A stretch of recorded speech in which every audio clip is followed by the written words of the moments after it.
Hello, everyone. I am Denise Evans. We are still making change, and I am so super excited to have this brother on. It is Pride Month, it's Men's Mental Health Month, but it's also Black Music Month. And this young brother right here, he's a representation of all of that. He is on the rise, he's up and coming, and the impact that he is going to have not only in rap music, but in television and in communities just like mine and yours, it is priceless. And I can see it already. Marley Santana, thank you so much for being here. Thank you for taking time out of your Friday. How are you? I'm good. I'm good. Thank you for having me. I really appreciate you. And how are you doing? Hey, I'm good. Look, I came in from work last Tuesday. I'm sitting down and I see Tamron Hall. And Yeah. I'm from Mississippi, so I know P Valley. Shout out to Chuckalisa. And so I Yes. see you sitting Yeah. there, with Uncle Clifford.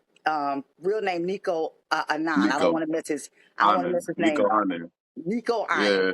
So I see you Yeah. sitting there, and we talking about Lil Murder, and it's like this is Uh, the real Lil Murder. This is him right here. yeah. And your story is absolutely amazing. I only got a small bar of it, but what I got of it, I'm like, I want to push this to my audience because there are so many people that can be touched just by Yeah. hearing what you've gone through. So, hey, let's get into it. For sure. Mr. Santana, Yeah. where are you from? I'm from Dallas, Texas, born and raised. I'm still here to this day. Ooh, what was it like growing up in Dallas? Uh, I mean, it wasn't nothing too crazy, nothing like that, but I come from the streets. I come from the hood, so my mama she tried to get out of it the best she could, but even the area she moved to, like, it was where the rest of the hood was trying to get out of the hood and move into. You know what I mean? So Yeah, it was a little rough, man. But it was cool though. It was Dallas was cool. I get it. I get it. What was the hip hop scene like back then? Because we kind of sleep on the South, when we think about hip hop back Yeah, in the day. So, what was the hip hop scene like back then? man. Back in the day, hip hop in the South was like really the coldest lyricism had it. You know what I'm saying? Like nowadays, it's more so like if you got a bop or a good beat or something like Yeah, that. You know what I mean? And yeah, but lyricism doesn't really shine too much. But back then, how I came up, like if you knew how to put them words together, you know what I mean? And yeah, it was real. It was a lot of competition in it too. You know yeah, what I mean? So yeah. yeah, I can imagine. it had heavy influence on not even just the streets but the world too. So Hmm. hip hop was just right. You know what Yeah, I mean? I agree with that. Let me ask you something. Growing up back then, who were your role models? Like as a child or as I matured more. As a child. My role models as a child probably was like my oldest brother. My Oh, oldest brother, I seen my father a few times, but my oldest brother was like my father. You know what I mean? So, wow. Yeah, yeah, like I wanted to be just like him. Yeah, for I get sure. that. I get that. Now, let me ask you something. When did you realize that rap was your passion? Uh, so, funny thing, like rap never really was a passion for me. Rap was something that was lucrative, especially like, Mm, nowadays it's not really as lucrative as it was back then. You know what I mean, it is because it leads you into like brand deals and other opportunities of, and things like that, but just music, right? But I started rapping in school though, as a young nigga growing up in a hyper masculine world where the dope boys and the rappers and they was the ones that mattered. You know what I mean? I seen the popularity that my boys, that my partners got that I grew up in school with, like two of my closest homies at the time, and I seen what it did for them. So I wanted to rap too, and mm, I just had started writing, and I was always very good and articulate with words. So like writing music just kind of came easy to me, and I end up like excelling over everybody I did music with. So ooh, it was ooh. just was like, fuck, now I got to do this shit. You know what I mean? But I didn't Hey, start writing music till like I was like 17. Like I started very ooh, late. that's good Yeah, stuff. I So, started hey, late. when it's your calling, it's your calling. So it's no getting around it. Yeah, So, hey, I get that. for What sure. intrigued me so much in your Tamron Hall interview, you touched on the Yeah, fact that you knew you were gay at 6 years old. How did you yeah. know, and what was that experience like? As adults, the craziest thing we try to do is like sexualize this experience that children have when they know what they know and when they're realizing who they are and like what they like, right? Yeah. But for me, I knew at that age that like I didn't want to be around girls. I didn't want to play around girls, and like I was raised by my mother, and I had my sister, my older sister in my house, so I was used to it all. But I just like I desired the validation of men. I desired attention from men or boys, whatever have you, at this very tender age. And anytime I was around men or I seen men, I just knew, like, you know what I mean? Yeah. And Yeah. That's real stuff. uh, but yeah, so it's just like before I ever confirmed it, literally through looking at something adult rated with my brother a few years later, right? Probably at the tender age of like 10 or 11. I already knew that something was wrong with me. You know what I Mhm. mean? Because that wasn't what we was taught. Like I grew up very religious, so that was I never seen that, and it was Yeah. never taught to me. Yeah. You know what I mean? So I knew something was wrong with me. I I get that. thought anyway. I get that. Yeah, Especially coming from down south, the Bible Belt. That's something that we they don't don't play talk that. about. That's something that Yeah, is a stigma. So I get that completely. yeah. I do. Then you got like the adults telling you at 10 years old, like, man, what's wrong with you? Where your girlfriend at? They're literally Yep. asking you, what's wrong with you? So me, I'm Yep. like, I don't know. I'm too fucking young to know what's wrong with me, but I'm gonna fix it. I'm gonna like girls one day. Yeah. Yeah. And it's so sad that our mind even has to work Yeah, that way. It's so sad that is the environment that we're in because, those people are closed minded to a certain extent. So that's why for it sure. is necessary to have people like you on the forefront to Yeah. show, that it doesn't matter what walk of life you come from, just be yourself. Because to me, Sucks. Yeah, not being able to live freely and be you is almost like lacking your identity. And that has to yeah, be a frustrating, debilitating feeling. You talked yeah, for about sure. wearing bandanas as Yeah, masks on Tamron. yeah. Please explain why you did that and when did you get to a place that you were comfortable in your own truth? Um, when I matured in age, my inspirations were artists named Joel Santana and Young Dro and Young Nino.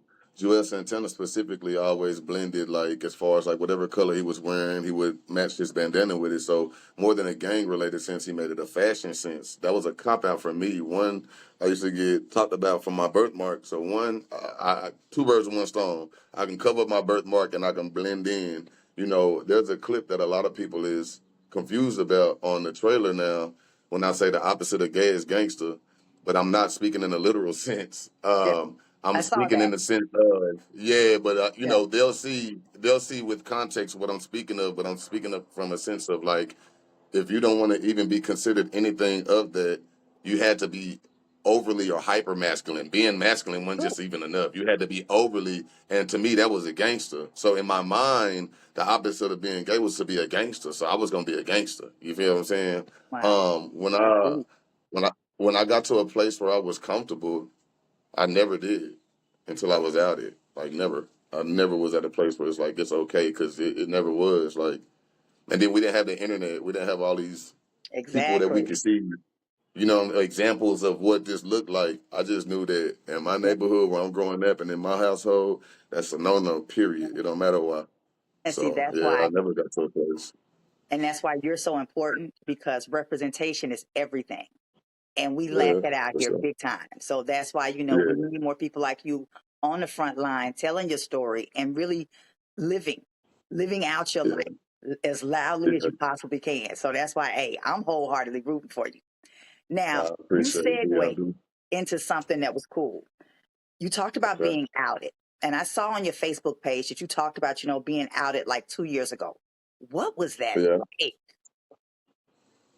It was, if you've ever, many people haven't, but if you've ever experienced your absolute most worst nightmare in your life, like we scared of a lot of things, but the thing you scared of most, that's what that was like dealing with that head on, whatever your boogeyman was, and I was being told, I was, I was, I had come to a point to where I'm a deep thinker, and I was like, damn, you talk about you so real and all of this, but you latch on to people that only fuck with you because of the person you present to them and not the nigga that you really are for real. And that was a big problem for me because I was like, now you living in a false sense of reality and you accepting fake love from people just to make them like you. Or I didn't know that part, but I was Yeah. confused as to why I wanted to hold on to these people that if they knew who I really was or, whatever, that they would leave me. And so I had made a Twitter, and on this Twitter, I had just started to be myself and like what I would really like and talk how I would really wanted to talk. And I had a pinned message at the top of my Twitter, and this message read something in the lines of, if you found because a lot of people would find me no matter where I go. I would have it private. This one was open, and it was like, if you know me from the past, and you see what you're seeing, I'll no longer allow you to weaponize my sexuality against me. You know what I Mm, mean? So if mm, you choose to use this and try to hurt me with it, do your thing. And one of my gay friends that worked with me seen this and thought it would, I don't know, she just wanted to share it with everybody. And I'm receiving texts from my best friend like, hey, yo, I don't know what's up, but everybody's sharing this picture around about you. yeah. You know what I mean? And I don't know what's up, best friend, but I don't know if you want to come to work today, but if you do, like, meet up with me. And I'm like, bet. So I'm telling Twitter, like, hey, y'all, today's the day. You know what I mean? Like, I think it's gonna happen, and I went to work and like I had been at this job for 4 to 5 years. I had become such a astute at this job that they had me retrain the entire facility. Right. Anybody that worked there, I was a technical department. Anybody that worked there, I don't care if you was business or retention, you had to come retrain through me. So I Mm, built a lot of relationship with people throughout these years of being a teacher. And mm, people looked at me like I had shit on my face. It was a very real situation. It was a very real experience. It was a very like this is like a movie type experience.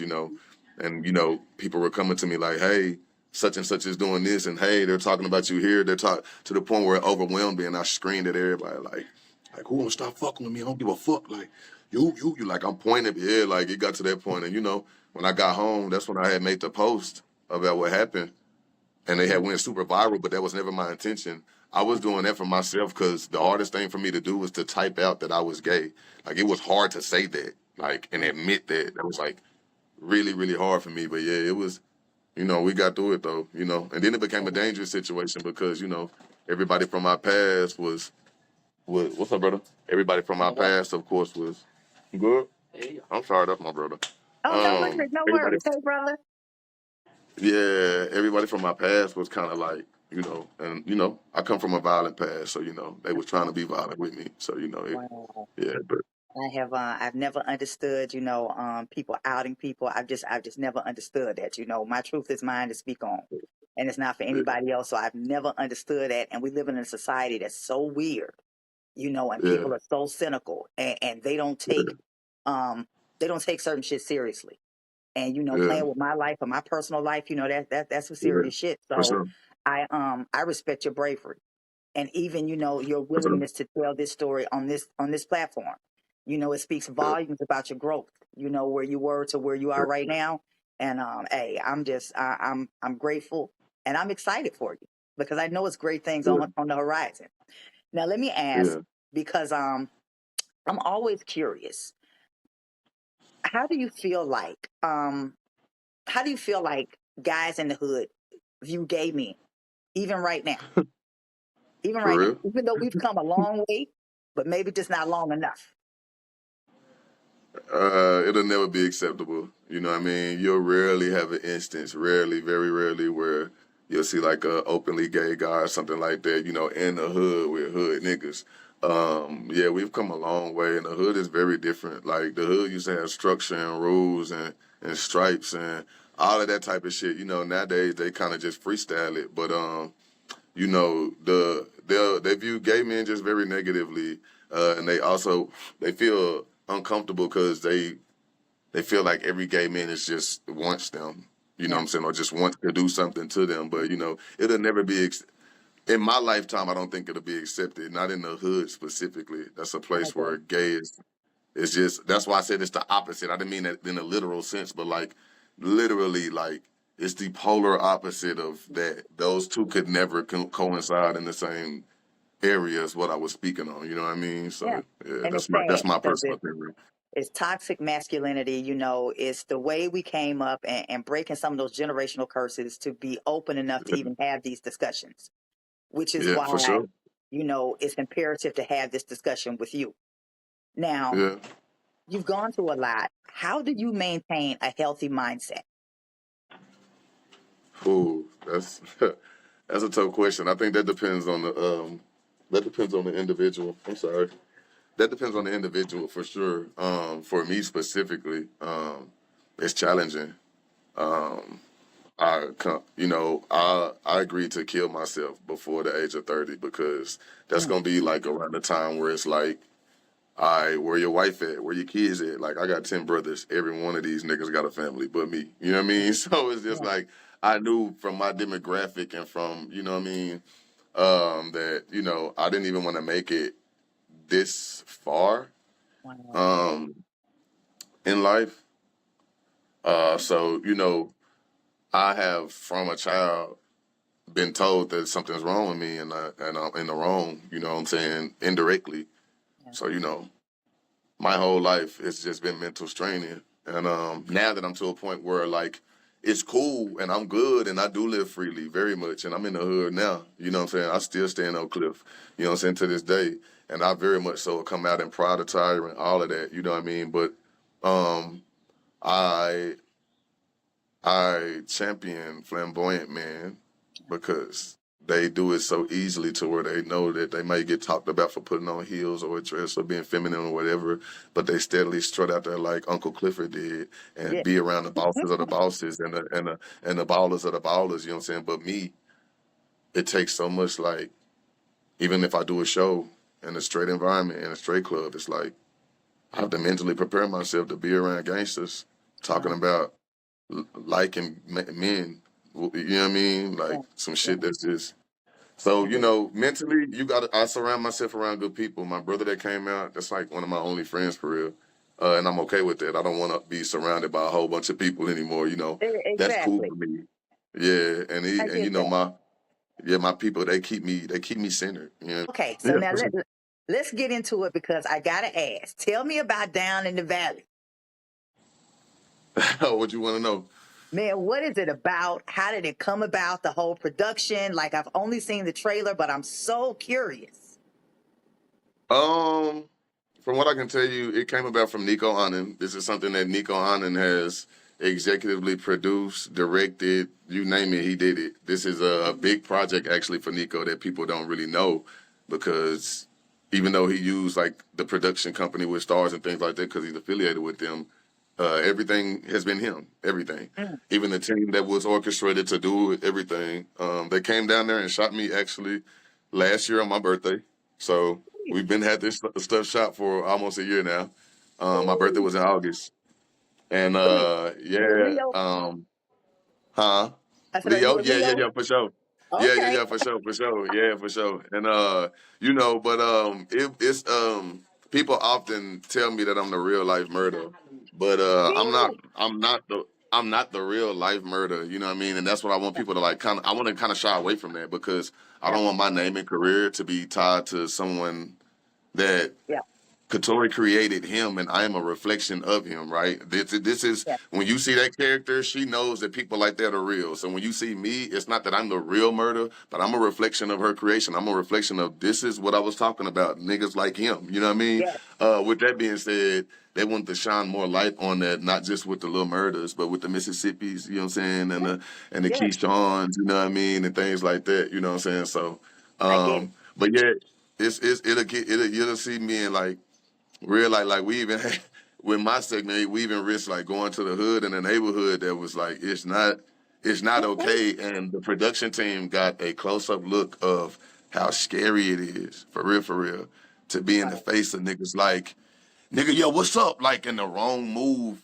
Like Uh-huh. they was like, yeah, what y'all need our signature for? Like, what y'all putting us on? And I was like, what was y'all telling them? And they was like, oh, we was telling them that we're doing something for Dallas. And I say, yeah, you felt uncomfortable saying that it was a documentary about a gay man, huh?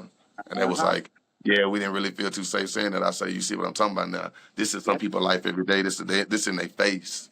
Some people Wow. can't just say that shit, and I hate when people are like, "Oh, just be yourself, just be yourself." Some people fucking can't. Yep. They just simply can't. Yep. And you know what I mean? So yeah, that's what down in I the get it. valley is to reflect that and show that, these are not choices that we made. My choice was to be straight, nigga. But here I am, gay as hell, and I can't change that. You know what I mean? Do you recognize that you are an influence on so many young men? So many young men. And you may not know it, you may not have touched them yet, but just your story alone. Because when I saw you in the interview with Tamron, and then I remember looking at P Valley, and I'm like, sometimes life and art do imitate one another. Because when Yeah, I hear your story and I see the character, that J. Alphonse Nicholson plays, I'm like, that's yeah, him. Like that's yeah. you. And it's almost a little scary, to see Yeah, someone even that to the is look. living in shame. Yeah, like he can't really be himself. He's in a very high aggression situation, Yeah, and he has to be very careful about how he moves. And it's absolutely. 2024, and Yeah, you would think that there would have been a big shift. And I guess there has been a big shift in the world, just not necessarily in some of the communities that we come from. in the And black community yes, specifically. Yeah, yes, absolutely. Yeah. and you would So, think that it would be the complete opposite based on all of the yeah. things that we have gone through. But I'm here to lift you up because Yeah. I see it in you. The music, amazing. Thank you. Just Thank your, you your, so your much. personality and your tenacity to do what you're doing. I know it's not easy. I know what Yeah, it feels like to feel like, this place of shame is somewhere that I'm going to always be stuck in. yeah, And it's frustrating, but there is the other side, no doubt about it. No doubt about it. yeah, yeah, What for sure. advice do you have for any young man? Doesn't matter what demographic he lives in, what his ethnicity is. What advice do you have for any young man going through what you've gone through? Um, Two things. One is don't come out. A lot of us in the gay community hate the coming out term because no one should have to come out. That assumes that you have to broadcast your sexuality to who and any and everybody that you're surrounding yourself around, and that's not nothing that you have to do. So we really don't really like the coming out term, even though it's a thing, right? You find stages and find parts and find times in your life where it's like, you know what, I'm ready to be myself. And then you just start being yourself. And then whoever notices or whatever comes with it or whatever, it's just like, you know what I mean? And you're going to get a lot of, why didn't you tell me? Why didn't you tell me that what I like to do behind closed doors? Because that's my business. But, Exactly. one, don't worry about coming out. And two, if you are from a demographic or if you do just feel unsafe, like literally move. Literally, that was like one of the only saves for me. I was like I had I had a best friend that stayed in Vegas, and I was able to go to his house and restart my life, as an adult. Mm. You know what I mean? That can make my own choices and work my own job. And I was going to leave my family behind, but I was going to be in a space where I knew, like, they already living gay. You know what I mean? So I Yeah. could just kind of follow in their steps and go to where they going and stuff. And naturally I will be, but, I was getting about 10 guys weekly that would see my story and would tell me like, hey, I was thinking of ways to commit suicide and I ran across you and you instantly saved my life and let me know like, damn, I can live. And I'm from Ghana, I'm from South Nigeria, I'm from Africa, I'm from Hawaii. I have a lot of them out there. And my advice to them is like, wait. Sometimes you have to wait for one, wait till you're an adult and you can make your own decisions. Two, when you're able to make your own decisions, do not be afraid to leave, especially if you feel like your life is in danger and the people around you don't really have your best interests. And then when they find out, and some of them care and some of them don't, you'll find out who you can go back to and things of that nature. But build your own reality where you want to build it. Don't feel like you're stuck and shackled to where your mom and your daddy brought you in this world at. You know what I mean? So true. Go somewhere and be safe and know So that you're true. safe before you start living. You know what I mean? So true. For sure. So true. I see that you are back in Dallas. How does it feel Yeah. to be back there? Do you feel more grounded? What we talked about, feeling unsafe and violence and things like that. How do you feel now that you're back there? Oh yeah, I'm good. I feel safe. Just because how I carry myself, and even my barber who just left, he was like, we come from survival.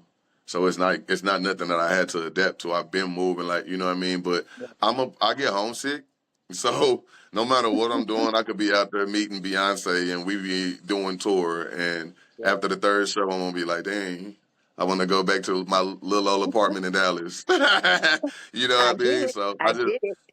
I love my city, but I do want to move one day. Oh, Because I I get want to that. experience. Yeah, I want to experience more. I Nothing ain't never wrong really with been too much broadening outside your the city. horizons, nothing wrong with that. Yeah, Nothing at all. yeah, for Now, sure. let me ask, what is your support system like with your family? What is that like?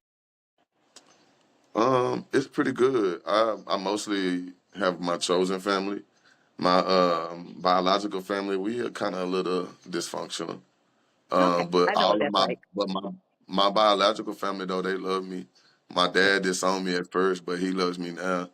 And Mm, yeah, the woman that adopted me at a very early, like around my 20s, that's my main support system is my mom. Her name's Mama G, and then my yeah, sister Alexis, and my brother, my 50.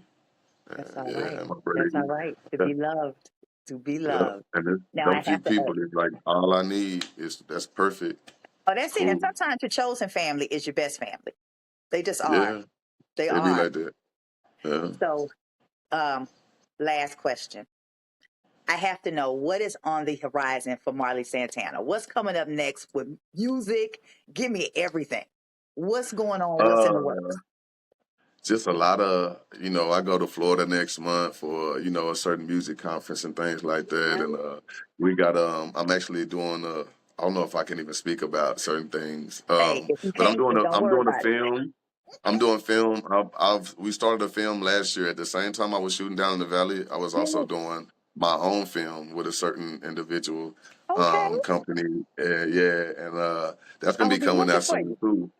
Yeah, and of course, we working with P Valley. Shouts out to Katori for Yeah. hiring me with them. And yeah, you just you're gonna see a lot. You're gonna see a lot. I don't really people that know me know I don't really talk about things on the internet that I do. They just kind of like see it and they like, oh damn, he on, but definitely just keep looking for sure. You know what I Yeah. mean? Well, I'm look, here. we are gonna stay connected. This is the first of many conversations. I just wanted to talk to you because again, Black Music Month, Pride Month, Men's Mental Health Month. And I look at you and I see the strides that you're making in your life from where you came from to where you are right now. And I see that you are impeccable and not just how Yeah, you talk to yourself, but but how you're talking to the youth. And I just wanted you to know, that I see you. I see what's yeah. on the horizon for you, and I'm so excited to see what comes next. Thank you. So thank Thank you, you so Mr. much, Santana. Missy. I really appreciate it. Thank Yeah. you. I appreciate Hey, it, D. we all we got. So we got to stick together, Yeah, okay? We have an for sure, for obligation to sure, do so. I will be for reaching sure. out to you soon. Thank you so much, Marley. Have a wonderful weekend, okay? Love you, my love. You enjoy Mwah. your weekend as well. Love you. Bye. Thank you, babe. Bye bye. Thank you. Bye bye.